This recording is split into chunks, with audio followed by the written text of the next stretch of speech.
I wanted to exchange few words with you regarding your vision of the future, because right now when we are discussing the implementation of Paris Agreement for the second half of the 21st century, the objective which is being stated is climate neutrality. And right now you will be heading one of the biggest cities in the world, one of the most exciting also in terms of challenges, in terms of economy, in terms of social growth, etc. So my question is, what kind of future can we imagine for the world, but also for cities in the perspective of 2050? How do you see this? Well, as you know, most of the people in the world is going to live in cities. Right now it's 50%, but it is growing. And the important thing in terms of future, I think, is to change the paradigm of growth and to start seeing the future more on the environmental arena. We used to think about economic indicators only as GDP per capita. And I think the Sustainable Development Goals are in the right sense to see the future not only as economic growth, but as a set of indicators that show more what wealthiness is. And in this sense, I think cities have to change in many ways. First thing is to put environment in the center, and especially climate change. There's a vision that sees sustainable development as three circles and only the intersection that puts together social, economic, and environment. And I think this is a wrong vision. I think more as a triangle where social has to be linked to environment, to economic development, and economic to environment and social, etc. So environment and climate change has to be in the center of development. And this means that equity, reduction of poverty has to think in environment and also in a different way in economic development. And in cities, it means that we have to start thinking the way we move, the way we bring food to our tables, the way we consume. It's not only technology, it's more a vision of a different patterns of growth and patterns.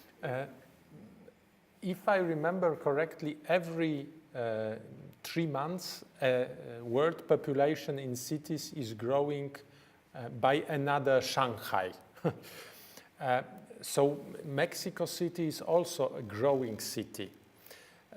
Can we imagine the growth to be linear, to be the extrapolation of previous trends, or what we should change in the development of cities in order to imagine the cities 2050, which will be much more big? Well, I think it is in many ways. First, we have to start thinking more in metropolitan areas or megalopolis. And especially in developing countries, there are few cities that are growing. And in terms of a national policy, it would be important to start thinking as a different poles of development, different or even decentralization. Because at some point, megalopolis have many different problems regarding many things that you can measure. So we have to start thinking in middle cities rather than big cities, and that's a national policy. But regarding cities, I think which is important is to bring financial institutions and policies to different patterns. For example, it's not just how to change the technology of a car. It's more related of how we can move differently from non-motorized modes, just as bicycles or even walking, and to change from private vehicles um, to public transportation, and that will be, important. Other things that are important are that have been set aside. Uh, it's what it's called the heat island, which means that temperatures of cities are growing, not related to climate change, but related to the way they are growing. And we have to start thinking on climate change and island heat, which is important. Um, and we have to start seeing, in general, economic growth, social development more related to person, to people, rather, than macroeconomic indicators. Very interesting, and I completely agree. The challenge that I try to somehow spot is how to achieve it. And we have different levers. Innovation, so that it will happen by itself by bringing new technologies. For example, I don't know, a better underground metro or a better buses, things like that. Finances, you can direct the flow of finance to certain areas. Regulation, we can impose things, or we can also stimulate societal change, the change in behavior of people. Where do you see the accent to be put? I think we have to use everything we can to have a better pattern of development. Innovation has been thought only as IT, as technology change, and from my point of view, it's we have to see, or we have to use and develop science, not only technology by itself, and especially IT. It's more related, or in terms of science, not only natural sciences, but also social sciences, even philosophy and humanistic views, in terms of what do we need for cities and in general in the world to start changing the patterns of growth, the technology use, and so it's science, technology, and innovation, not only in terms of technology, but in terms of innovative ways of get solutions of what we're fronting. Because climate change and environment are huge challenges that we cannot set aside.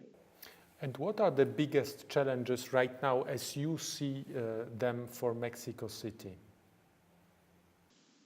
Of course, we have problems related to violence and crime, which it's also happening in many cities in the world.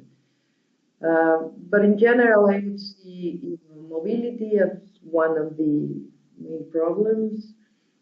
Water issues, which is very important, not only in terms of water for everybody, but the way we are using water. In Mexico City, we have a subsidence problem. The city is sinking in many parts because we are extracting more water from the aquifers that we are getting recharged.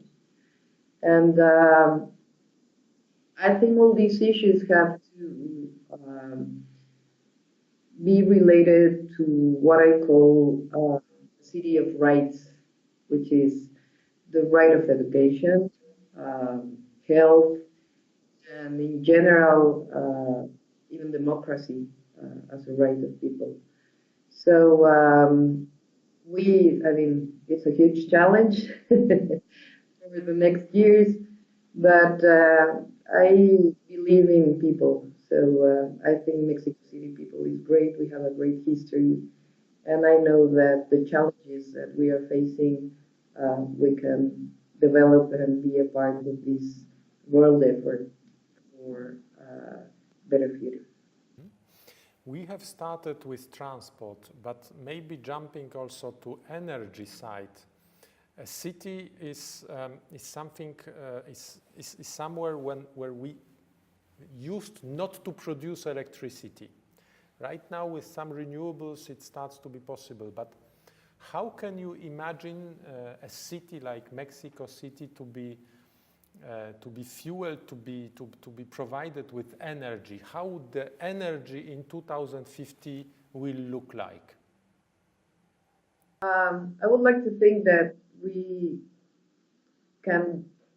It is possible to switch the energy matrix from fossil fuels to renewables. But also energy efficiency has, a very important gap in Mexico City.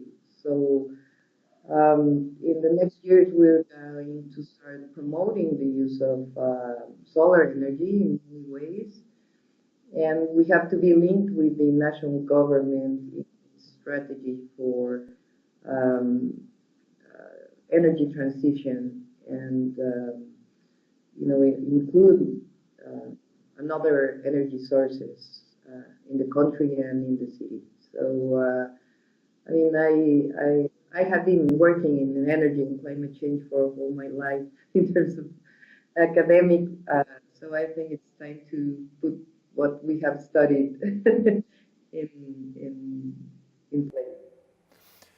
I think that the potential is huge when we are talking about buildings, when we are talking about photovoltaics, energy efficiency in terms of buildings. These are also the challenges of your city, yes? Yes, that's right. Most greenhouse gas emissions and polluting emissions are coming from transportation in Mexico City. So the huge challenge is mobility, not only for better mobility, but also to reduce emissions from transportation. So we have to change gasoline and diesel consumption, but also to try to change from private to public transportation, use of non-motorized modes, and to start having, we call it one city, one system in terms of different modes of transportation. Do you bet on the development also of electric vehicles or other alternative fuels? What do you think will be the major technological shift in the coming years? We're so behind the what is going on in many cities that we still have to think transition in terms of hybrid vehicles, non-plug-in hybrid, plug-in hybrid.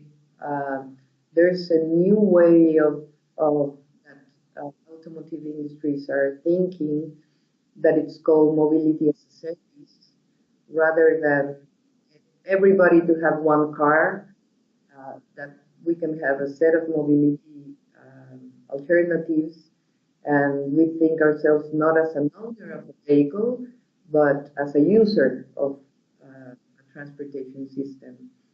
So we're thinking more on that. And of course, most of our investment is going to go to public transportation. Can you imagine also a complete switch from gasoline to, let's say, electric or hydrogen vehicles in the coming 20, 30 years, or it's unimaginable? I think we have to set the goals, have goals for the next 6 years, and then to have goals for more time, right? For 10, 15 years, 20 years. But I think it's not just a change from one technology to another, because as you know, there are many problems related to private cars that are not only emissions, but congestions in cities, time of travel. So it's more a more integrative strategy than only one by one technology change. Do you envisage also to have in the city some kind of closed zones, for example, restricted areas where you can drive only these or that hours, or it's more costly to drive in with internal combustion engine vehicle, or not? You are not in this kind of ideas? Because we are discussing a lot this kind of ideas in Europe, so this is why I'm asking. Of course, we're thinking in a strategy for downtown Mexico City, which is important. It's the main historical um, part that we have in the city. But in terms of the demand side, we have to think in very different perspectives. There is, many people think that if you charge cars, you only affect the higher income people. And we have to measure that before we start doing demand side strategies.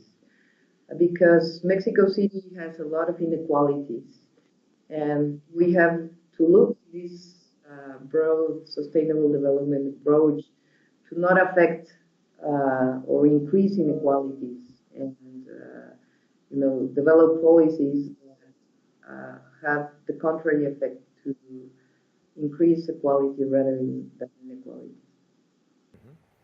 In this regard, the switch in terms of from private to public transport, cleaner public transport would be probably addressing this question of inequality much more than simply a technological change behind. Do you think also in terms of synergy between energy and transport, because some are talking about storage, importance of storage in the future energy systems? Is this also a vector of your thinking about the future of the city? Yes, we have to. We are going to start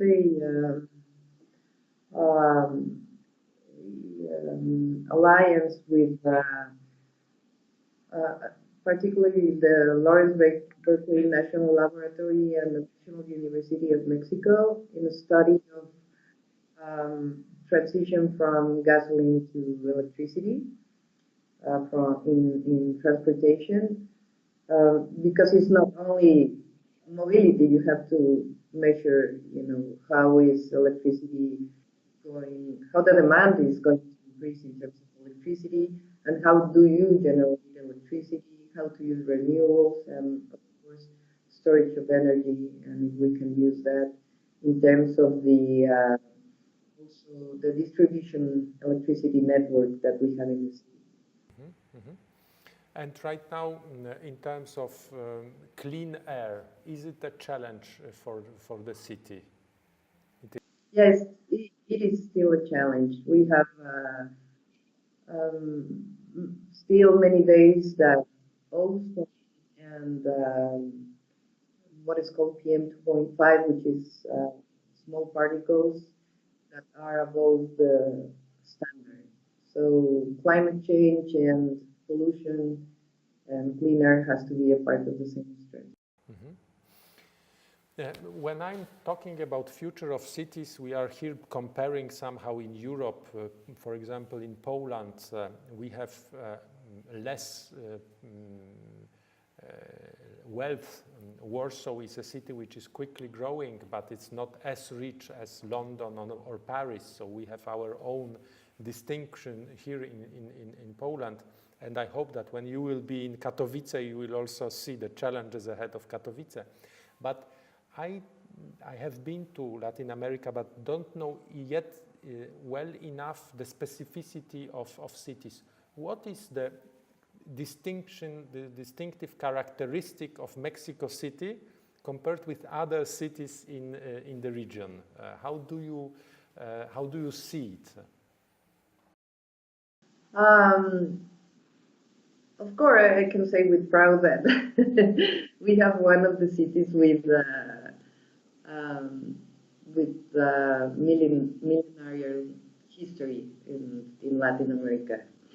Um, we go, from probably 3,000 years of history in the city, which is something that we are proud of.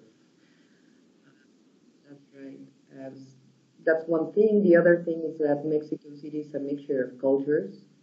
So uh, we have had migration not only from different parts of the country, including indigenous people, which is a great richness of our city, uh, but from different parts of many people that um, right now is probably most of the people that live in Mexico City, their parents were born in Mexico City. But in last generation, most of the people, their parents were from other parts of the country. And also we have an important migration from different parts of Latin America and the world. So that brings a reach of cultures.